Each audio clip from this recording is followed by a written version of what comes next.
자, 이전 강좌에서 초등부에서 그리고 초등학교에서 어떻게 공부를 해야 되는지, 어디에 초점을 맞춰야 되는지에 대해서 간략하게 설명을 좀 드렸는데, 그걸 잠깐 리뷰하고 그 다음 단계로 넘어가도록 할게요.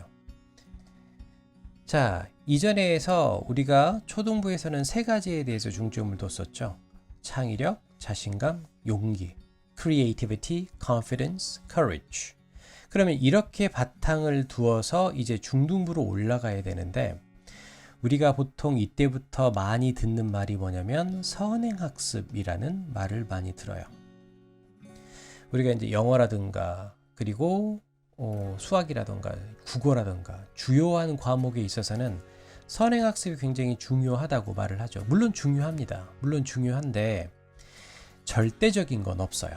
특히나 언어에 있어서는 언어를 처음에 배우는 시기는 같을 수도 있겠지만 아이마다 받아들이는 정도가 다르기 때문에 내 아이가 옆의 아이와 비교를 해봤을 때 더 빨리 진도가 나간다고 언어적인 감각이 딱히 특출나다라고 말할 수도 없고요. 그리고 조금 늦게 나간다고 해서 내 아이는 언어에 대한 특별함이 없구나라고 생각하지 않으셔도 괜찮다라는 얘기예요. 가장 중요한 건 그 아이가 어떤 관심을 가지고 어느 정도로 언어 학습을 진행하고 있는가. 그건 10명의 학생이면 10명이 다 다르게 진행하고 있다는 얘기죠. 물론 그렇게 되면 학교나 학원에서 공부를 할 때 물론 학교 선생님이나 학원 선생님이 그걸 정확하게 캐치를 해서 지도해 주시는 것도 되게 중요하기는 하겠지만 아무래도 학교나 학원에서는 한 선생님당 담당하는 아이들이 여러 명이잖아요. 그러니까 정확하게 판단하기는 힘들어요. 반면에 가정에 오면 물론 이제 자녀가 2명, 3명일 때는 어렵겠지만 어머님, 아버님이 판단하시는 게 더 맞을 수도 있다라는 내용이에요. 여담으로 언제 아이가 영어를 처음에 시작하는 게 좋으냐라고 말을 많이 합니다. 이 유아들이 하는 영어에 대해서 나중에 간단하게 또 영상을 찍어서 올리도록 하겠지만 가장 중요한 시기는 이 아이가 한국어에 대한 이해가 시작이 됐을 때예요. 한국어에 대한 이해가 시작이 됐다는 건 뭐냐면 엄마 아빠가 하는 말을 100% 이해하는 단계가 아니고요. 엄마가 자 저기 가서 저 장난감 좀 집어가지고 올래? 혹은 어떤 뭐 기저귀를 주면서 이 기저귀 좀 쓰레기통에 버리고 올래? 라고 하면 아이가 그 말을 듣고 뚫레뚫레 하다가 엄마 아빠가 시키는 대로 그 행동을 실천에 옮긴다는 말이죠. 그 단계를 말하는 거예요. 그러면 그 단계는 보통이 뭐 2-3살 정도 되겠지만 아이마다 다를 수 있어요. 근데 그 아이마다 다른 걸 옆집 아이는 2살에 했는데 우리 아이는 3살에 했네? 내 아이는 언어가 조금 늦나? 상관없어요. 언어를 배우는 건 뭐 빠르다고 언어를 잘하는 것도 아니고 느리다고 언어를 못하는 것도 아니에요.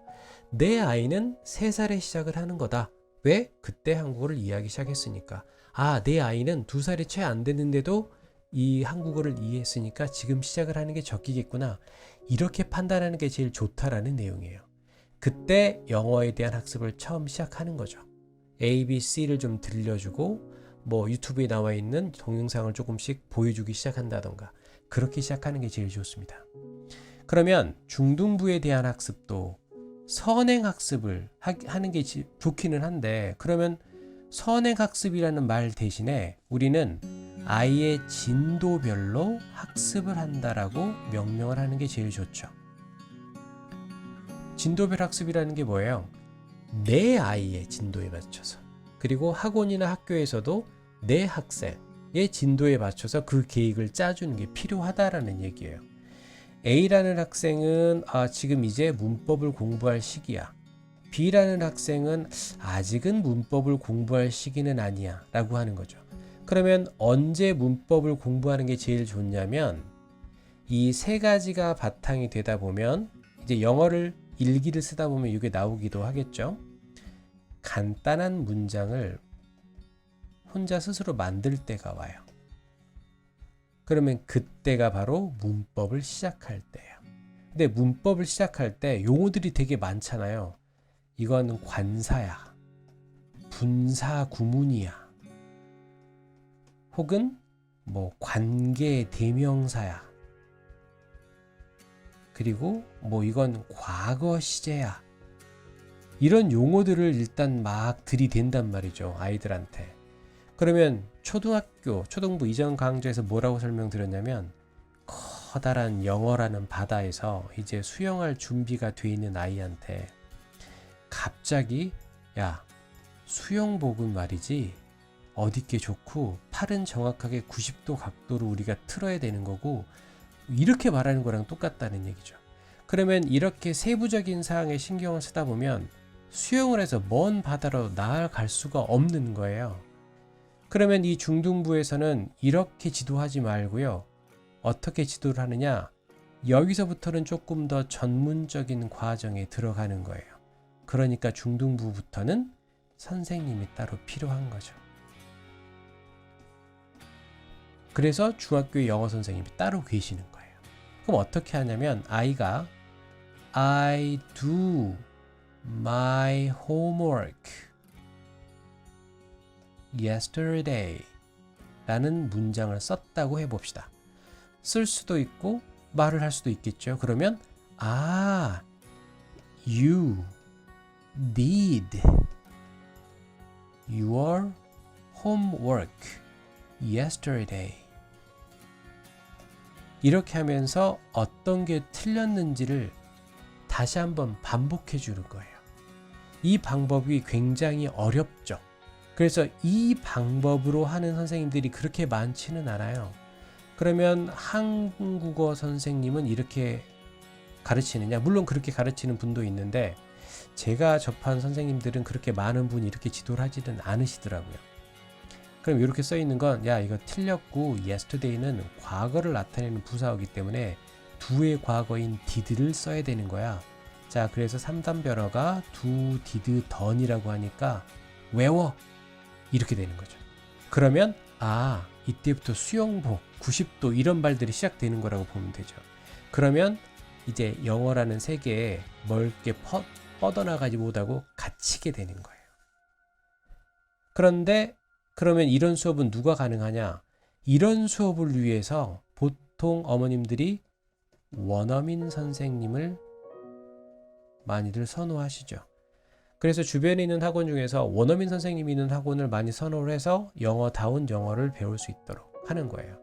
그래서 원어민 선생님에 대한 그 선생님이 있는 학원을 보려면 어머님들의 기대치가 문법에 대한 기대치는 이상하게 좀 낮아지더라고요.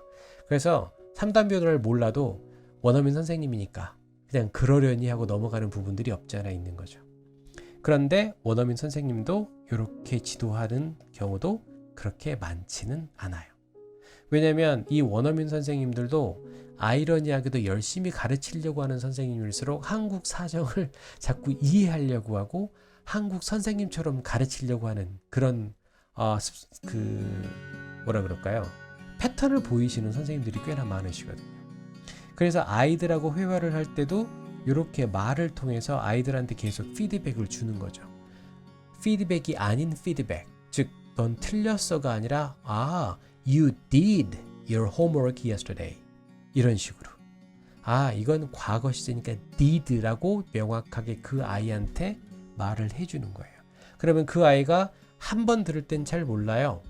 2번, 3번 그런 실수를 계속 반복해서 피드백을 주게 되면 스스로 이제 느끼게 되는 거죠. 마치 무엇처럼 초등부에서 일기를 쓰면서 스스로 고쳐나가는, 스스로 나아갈 수 있는 자정 능력을 보이듯이 회화를 하다가 그런 부분들을 느끼게 되는 거예요.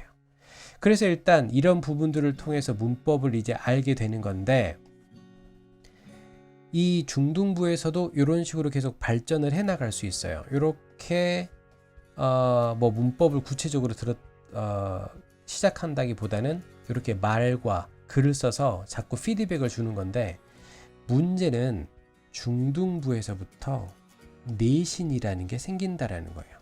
중학교 2학년 때부터 내신이라는 게 생기죠. 그리고 특히나 특목고, 자사고를 대비하는 학생들에서는 중학교 내신은 굉장히 중요하니까. 그렇죠? 그러면 어쩔 수 없이 중학교 2학년 때부터는 문법책을 이제 공부를 할 수밖에 없는 거예요. 그럼 문법책을 공부하게 되면 아이들은 문법을 배워서 영어를 바르게 써야 되는데, 근데 좀 전에 설명드린 대로 이렇게 계속 영어적인 바다에 대해서 헤엄을 치다 보면 문법적인 요소를 받아들이는 게 어려울 수 있어요. 그러니까 여기서 첫 번째 난관이 생기는 거죠. 영어라는 바다에서 열심히 수영을 하던 아이가 갑자기 생소한 관사, 군사 구문이라는 암초들과 만나게 되면서 더 이상 앞으로 뻗어나갈 수가 없게 되는 거예요. 그러면 가급적이면 이런 용어들의 사용을 최소화하면서 이런 표현들을 왜 배워야 되는지를 알려주는 게 필요해요. 관사는 어나 언을 쓰는데 이건 하나라는 뜻이니까 one 이렇게 쓸 수도 있지만 우리는 어나 언을 써서 나타낼 수도 있는 거야. 그리고 분사구문은 똑같은 문장인데 좀 더 간략하게 쓰기 위해서 이 문장을 쓰는 거야 라는 피드백들과 같이 들어가는 거예요. 그런데 이렇게 들어가면 시간과 노력이 굉장히 많이 필요하죠. 그런데 시간과 노력이 필요하다는 걸 어머님들 많이 아세요. 근데 왜 자꾸 자신도 모르는 사이에 아이들을 자꾸 푸시하게 되냐면 내신 때문에 그러는 거예요. 더군다나 내 아이는 특목고 보내야 되는데 라고 생각을 하시게 되는 순간 내신에 자꾸 얽매이게 되는 거죠. 그러면 이걸 잘 받아들이는 아이도 있어요. 대부분이 중학교 때까지는 잘 받아들이죠. 왜? 내가 공부한 만큼 성적이 보답을 해주거든요.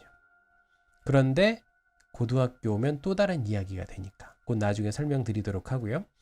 그래서 일단 이렇게 영어의 바다에 대해서 조금 더 문법을 첨가하는 식으로 나아가야 되는데 이제 중등부에서는 내신 때문에 문법이 전부인 수업이 돼버리는 거예요.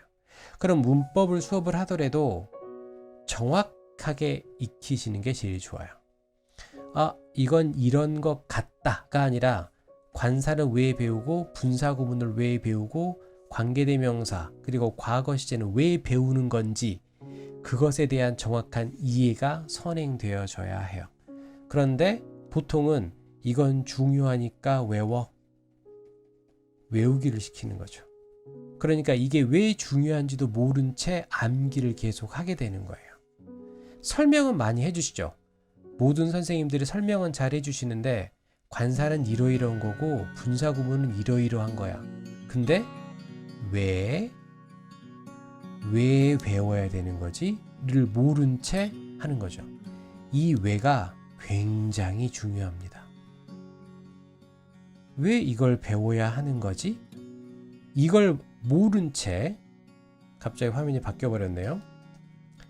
이걸 모른 채 고등학교 과정으로 넘어가게 되면 이게 출제 의도를 모르고 공부를 하게 되는 그런 경우가 되는 거죠. 그러니까 왜 공부를 해야 되는지를 아이들한테 설명을 해줘야 돼요. 한번 들으면 모르죠. 그러니까 중1 때, 중2 때, 중3 때 최소한 관계대명사를 중1 때도 한번 배우고 중2 때도 한번 배우고 중3 때도 한번 배워요. 그러면 중1 때 배우는 관계대명사와 중3 때 배우는 관계대명사가 다르냐? 그건 아니죠. 똑같은 관계대명사인데 선생님만 달라지지 설명은 똑같거든요. 다 왜 관계대명사를 배워야 되는지에 대한 이유는 모르고 이건 되게 중요하고 시험에 잘 나오는 거야 라고 생각을 하면서 그냥 외우는 거예요. 그냥 외우다 보니까 고등학교에서는 관계대명사의 출제 포인트도 모르고 관계대명사가 나오면 문제는 푸는데 왜 이게 중요한 건지를 몰라요.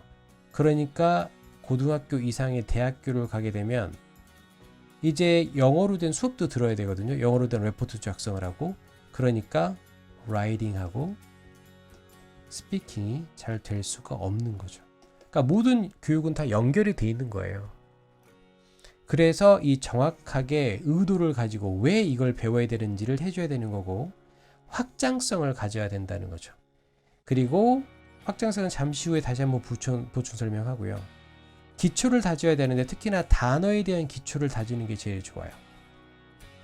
단어에 대한 기초를 다지면서 확장성을 가지도록. 이게 무슨 말이냐면 여기서 이렇게 설명을 한번 해볼게요.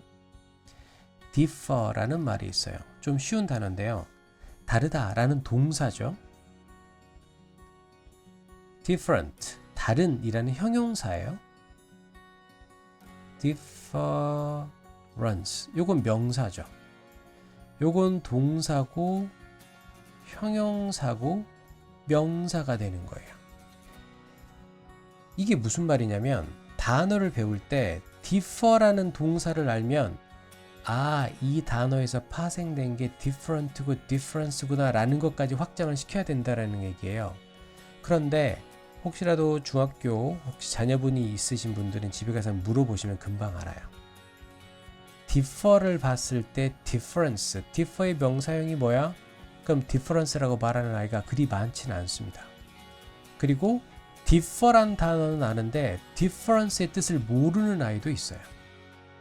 다르다, 다른, 다름, 차이점 이렇게 되는데 그걸 연결을 시키지를 못하는 거예요. 이렇게. 그리고 또 하나 identify라는 동사가 있어요. 요거는 확인하다 혹은 동일시하다 라는 뜻의 동사 두 가지 의미가 있는데 중학교 때 동일시하다라는 지문은 거의 안 나오거든요. 그러니까 identify는 확인하다만 알고 그냥 있는 거죠. 그래서 고등학교 때 이 과정을 그냥 이 identify를 그냥 가지고 오면 중간에 동일시하다를 배워도 기억 속에는 확인하다밖에 안 나와요. 그러니까 고등학교 올라와서 시험 공부를 할 때도 identify는 무조건 확인하다로밖에 해석을 못하는 경우가 있죠. 마치 중학교 때 배우는 영어 공부가 전부인 것처럼 공부를 하는 경우가 있어요. 그래서 특목고나 자사고에 소위 공부를 좀 잘한다는 학생들이 오잖아요. 그러면 그 학생들을 테스트해보면 거의 영어가 완성형이에요. 거의 영어를 다 마무리한다고 온다라고 보면 되는 거죠. 그러면 되게 좋은 것 같죠. 근데 이게 안 좋은 게 중학교 영어는 아이들이 어리잖아요. 14살에서 16살 정도인데 이 아이들한테 영어가 완성을 시킨다? 안 돼요. 만약에 1살 때부터 16년 동안 계속 영어를 공부했다 하더라도 17살 때부터 앞으로 배울 영어가 더 많기 때문에 이 상태에서 영어가 완성이 될 수가 없는 거죠. 자꾸 업그레이드를 시켜나가야 되는데 영어가 완성형이 되니까 더 이상 업그레이드가 안 되는 거예요.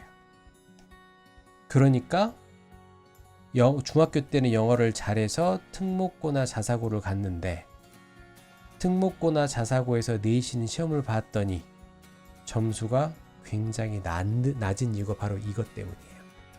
확장성이 없어요. 단어에 영어 단어 하나당 두세 개의 뜻을 알고 differ, different, difference가 서로 관련이 되어 있는 하나의 뿌리에서 나왔다는 걸 이해를 해야 되는데 이걸 이해하지 못하고 요건 그냥 세 개의 별도의 단어인 거고 확인하다는 identify고 동일시하다는 또 다른 동사를 외우는 경우가 생긴다라는 얘기죠. 그래서 아이러니하게 고등부에서 성적이 떨어지는 아이들 중에 오히려 중등부에서 영어를 완성형으로 배운 아이들이 고등부 성적 올리기가 굉장히 힘들어지는 거예요. 그래서 이 세 가지를 염두에 두면서 공부를 좀 해줘야 되는 거죠. 이건 학교 선생님과 학원 선생님의 재량에 달려 있는 거예요. 왜냐하면 중등부부터는 전문적인 분야에 해당하기 때문에 어머님 아버님이 여기에 개입해서 감나라 배나라 아이들한테 말한다는 거는 아이들한테 더 이상 먹히지 않아요. 그러니까 이때부터 아이들은 엄마 아빠한테 묻지 않고 학원 선생님한테 자꾸 묻게 되는 거죠. 그런데 이제 저같이 아빠가 영어 선생님이라거나 엄마가 영어 선생님이면 자꾸 간섭을 하게 되는데 여러분은 흔하게 그 말 아시잖아요. 중2 재물이 못 깎는다고. 그런 일들이 벌어지게 되는 거예요. 그러면 이렇게 된 걸 가지고 고등부에서는 어떻게 해야 되는지 다음 연결해서 설명드리도록 하겠습니다.